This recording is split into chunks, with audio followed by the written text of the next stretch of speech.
I put, got it. Got it.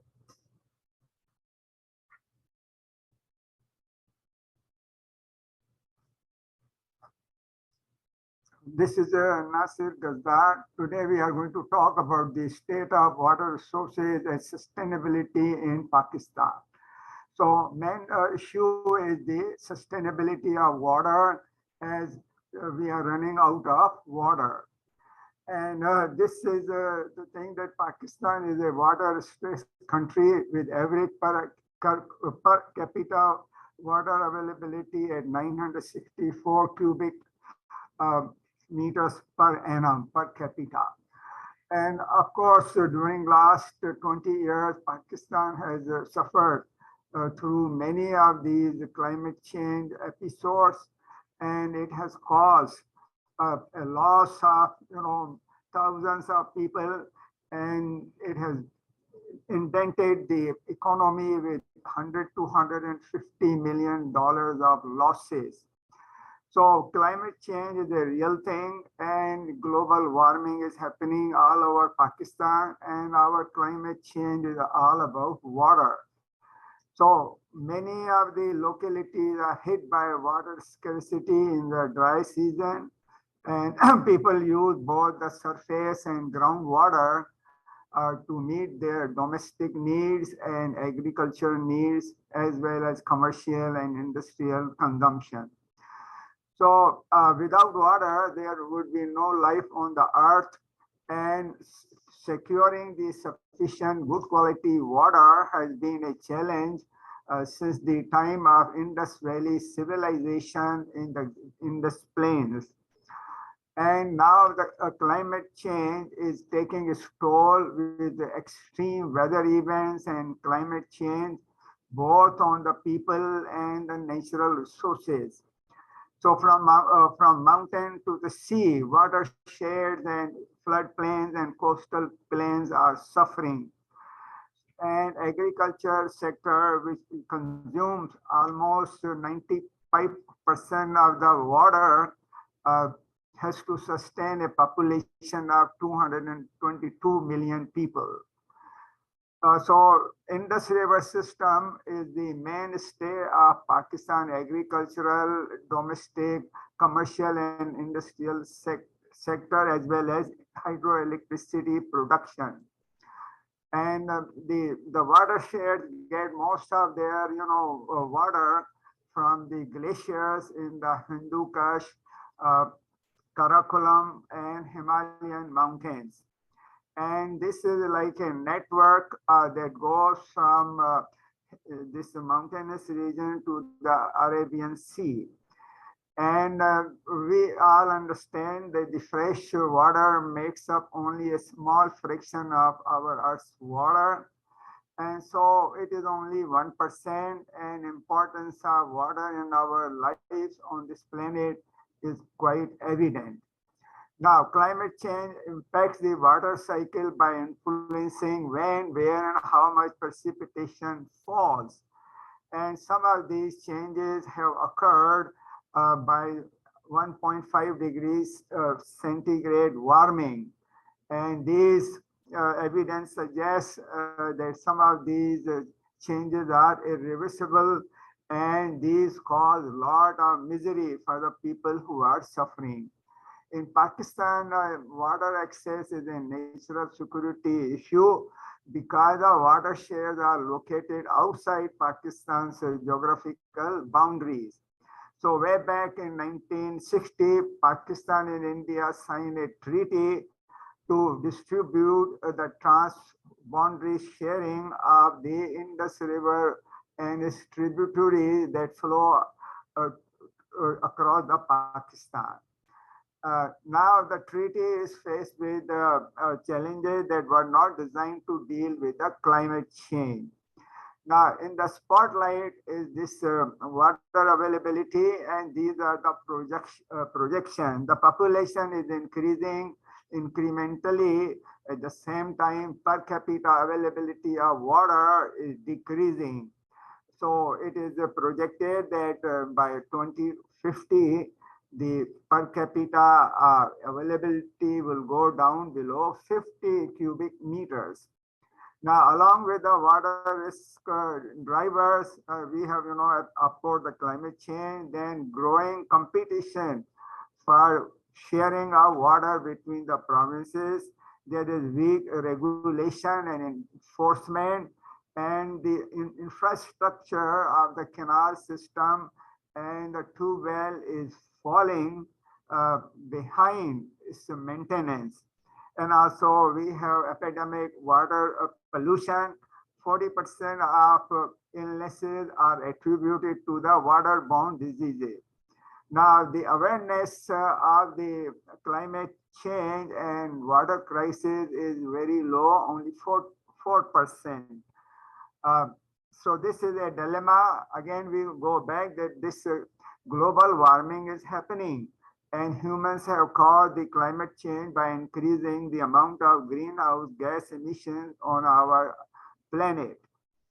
Now, climate change and water use are interconnected. We have extreme weather that causes flooding, heat waves, and droughts, and they damage the crop production, public health, ecosystem, and the quality and quantity of water available for the consumption.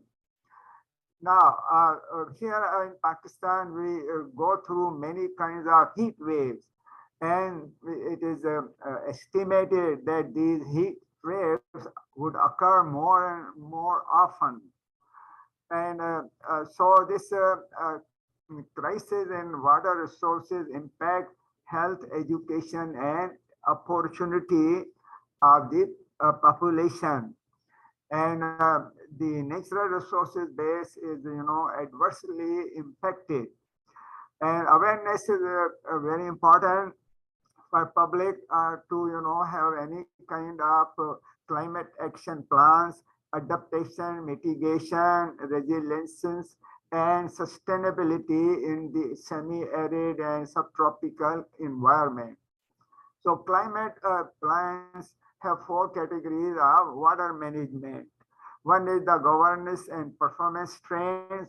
Other is water risk assessment. Third is the water use reduction targets and implementation. Fourth is sustainable tech application to harness additional supply. So we will go briefly over some of these methodology that is adopted in Pakistan and elsewhere. So water resources governance is very weak, and enforcement is much weaker. So the national water policy that was implemented in 2018 has to focus more on the protection of watershed, floodplains, and coastal regions, and the restoration of the ecosystem.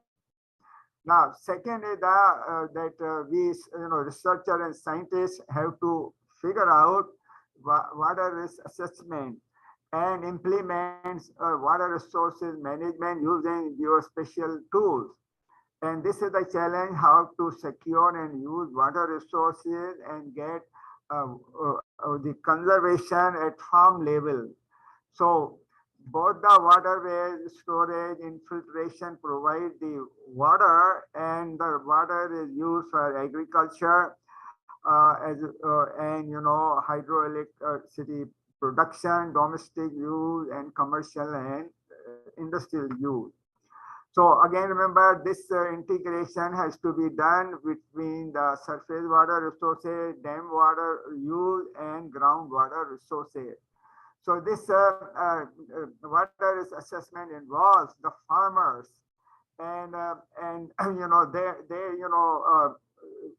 are the one who are right in the trenches, and they are the major stakeholders who bring about the food and fiber and everything to our tables. We will go and see how can water use reduction could be done. So this will be again the stewardship from mountain to the sea. This is kind of a paradigm that a holistic environment for environmental stewardship should take place. because we do not own the water. Good water stewards recognize the need for collective responses to the complex challenges facing the water resource communities rely on. So this is the thing that a fundamental system shift is required among all the stakeholders, government, resource managers, educators, researchers, farmers, politicians, and public, for them to understand, value, and manage the water. So we will go to these action plans. What should we aim towards the water smart future? That is the sustainable future for the water. And the windows of opportunity that is presently now is available, and we should all work together to bring about this water smart future for a sustainability. So we will go and look at some of the things, solutions for water security adoption at local levels. And these have been, tried in Pakistan and elsewhere. And these examples are, uh, geared towards our local area, additional supplies of surface water, groundwater, and water harvesting.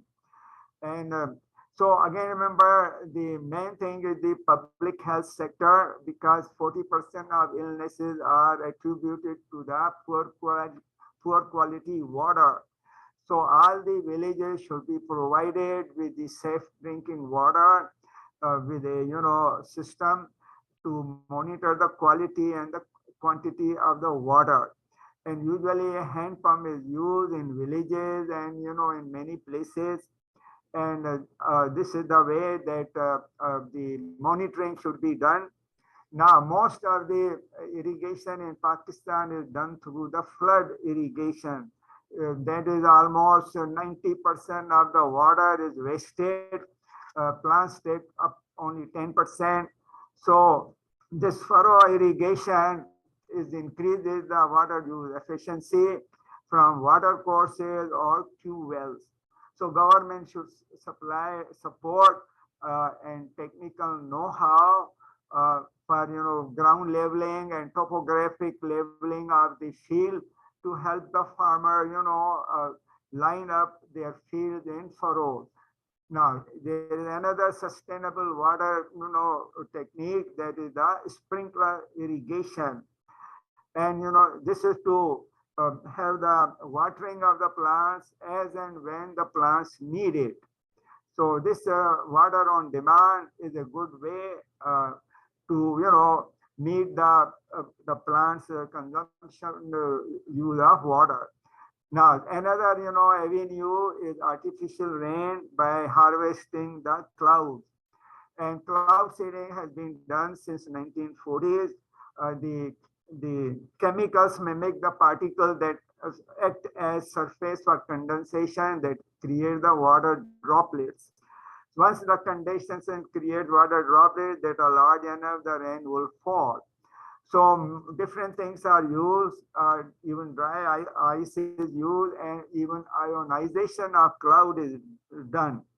Now this one is another cloud harvesting by burning material and producing the soot. So the monsoon that hits Kirtan Mountain or Suleiman Mountains or Balista Plateau, their moisture can be harnessed by this technique too. Okay. So we will go now next to the ground level. Ground level, whether it is a village, the rainwater harvesting could be done, and 1 inch of rainfall on a 20,000 square foot roof can collect up to 1,250 gallons of water. And this water can be used in watering the plants and for other uses, for the commercial and industrial uses. Another method is the harvesting fog for for the water, and collecting that water for irrigation of the crops. So this one can collect up to 9,500 gallons of drinking water per day. This has been tried in Morocco, and Pakistan has a lot of localities where this fog can generate plenty amount of water. Of course, Pakistan has a great sunshine potential, and the pumps that are run on diesel fuel or electricity can be switched to the solar pump. So solar pump is smart solution, sustainable water procurement, and so solar pumps should be promoted and government should subsidize. Now for the safe drinking water, these are the water wheels that have been distributed by uh, the NGOs, and so they provide water and ease the discomfort of the women who go to collect the water. So in the summary, the climate change is intervened with the hydrological cycle, water resources, and biodiversity crisis. And we have seen the climate impacts have, impacted the land from mountain to the sea. And not only our rivers are suffering, but our groundwater aquifer is also suffering. So this adaptation has to be done so that this sustainability should be pursued, and the water should be conserved. So again, the water sustainability through the upgrading of the canal water infrastructure, giving subsidies for solar, tube well, furrow, and drip and the sprinkler irrigation, as well as to induce the farmer to practice 3 R's: reduce, reuse, and recycle the water for groundwater recharge and return water for the trees. So this presentation is a brief and unfolding story of Pakistan's water. It includes warning and solution for any region seeking to manage water among the pressure of a dynamic society and changing environment. And in coming week, we will be celebrating the World Water Day on March 22nd.